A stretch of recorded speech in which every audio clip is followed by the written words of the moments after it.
দর্শক, নয়াদিগন্তের পর্দায় চট্টগ্রাম থেকে যুক্ত আছে আমি মোহাম্মদ আকিল। এই মুহূর্তে যে জায়গাটা দাঁড়িয়ে আছে এটি চট্টগ্রামের দক্ষিণ কাপছলি বা হালি শহরের সাইডের একটি এলাকা বলা যায়, যার নাম হচ্ছে ফৈল্লাতলি বাজার। এবং এখানে সিটি কর্পোরেশনের উদ্যোগে সিটি কর্পোরেশনের একটি উচ্ছেদ অভিযান চলছে।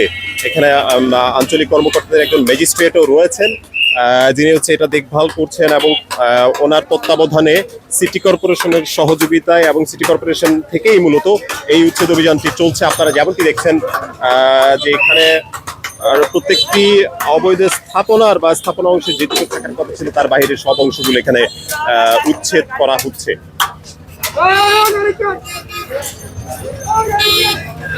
মূলত আমরা যতটুকু জেনেছি যে চট্টগ্রাম সিটি কর্পোরেশনের পক্ষ থেকে মূলত কিছুদিন পর এই ধরনের অভিযানের তৎপরতা আমরা দেখে আসছি। এবং আজ চট্টগ্রামের হালি শহর এলাকার দক্ষিণ কাঠকুলি যে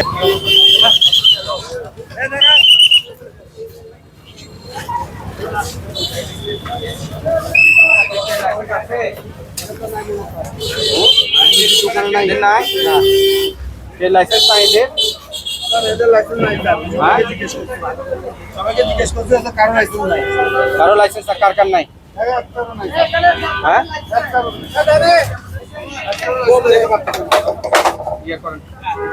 রঞ্জন বাবু, যেমনটি দেখছেন যে তোমার মালিককে ফোন দিছো? তাড়াতাড়ি আসতে বলো।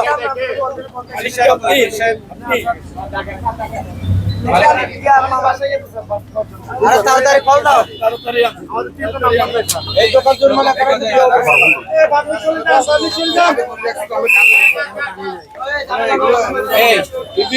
জলাবদ্ধতা কেন হয়? জলাবদ্ধতা কেন হয় আমাকে একটু বলো, কি কারণে হয়? এই ময়লার কারণে। এইটা যখন আপনারা দখল করে রাখবেন, আমার লোকজন এখানে ঢুকতে পারবে, সিটি কর্পোরেশনের লোকজন সেবকরা ঢুকতে পারবে। এই জলাবদ্ধতা এই কারণে হয় যে আপনারা অসচেতন বিষয়। আপনারা যদি সচেতন না হন তাহলে জলাবদ্ধতা নিতে হবে। এখানে রাখতে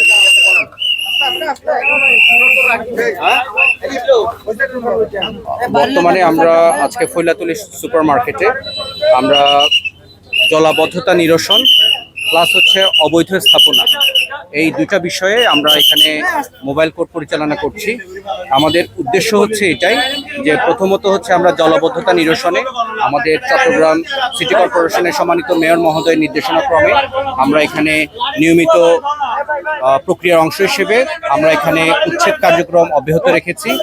এটা মাসব্যাপী চলবে, যাতে সামনের যে বর্ষা মৌসুম হচ্ছে সে বর্ষার মৌসুমে যাতে কেউ চট্টগ্রাম শহরে যাতে জলাবদ্ধতার কারণে কেউ যাতে ভুক্তভোগী না হয় সেটা আমরা চেষ্টা করছি। জিরো টলারেন্স নীতিতে আমরা বিশ্বাসী। এবং সাথে সাথে আমাদের যে উচ্ছেদ কার্যক্রম, দ্যাট মিনস হচ্ছে বিভিন্ন জায়গায় প্রচুর জ্যাম হয়, এবং প্রচুর জ্যাম হওয়ার কারণ হচ্ছে এটাই, নিয়মিত চারিপাশে শুধু হকার থাকে, এই মানে যারা ভ্রাম্যমান হকার।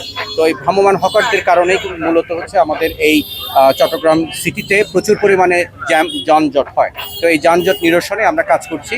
আপাতত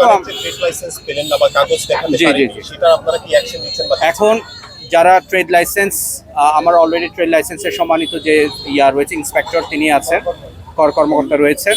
এবং আমরা চাচ্ছি যে যারা ট্রেড লাইসেন্স করেনি, কারণ আমাদের চট্টগ্রাম শহরে চট্টগ্রাম সিটির এখন বর্তমানে যে রেভিনিউ আর্নিং, সেই রেভিনিউ আর্নিং বাড়িয়ে কিন্তু আমরা সেবাগুলো নিশ্চিত করতে পারবো। আমরা যদি রেভিনিউটা ইনকাম না করতে পারি তাহলে আমরা সেবা নিশ্চিত করব কিভাবে? সেজন্যই মূলত আজকে একই সঙ্গে আমরা ট্রেড লাইসেন্সের বিষয়ে আমরা দেখছি, এবং যারা ট্রেড লাইসেন্স নিচ্ছে না বা যারা ট্রেড লাইসেন্স শো করতে পারছে না তাদেরকে আমরা আইনের আওতায় নিয়ে আসছি।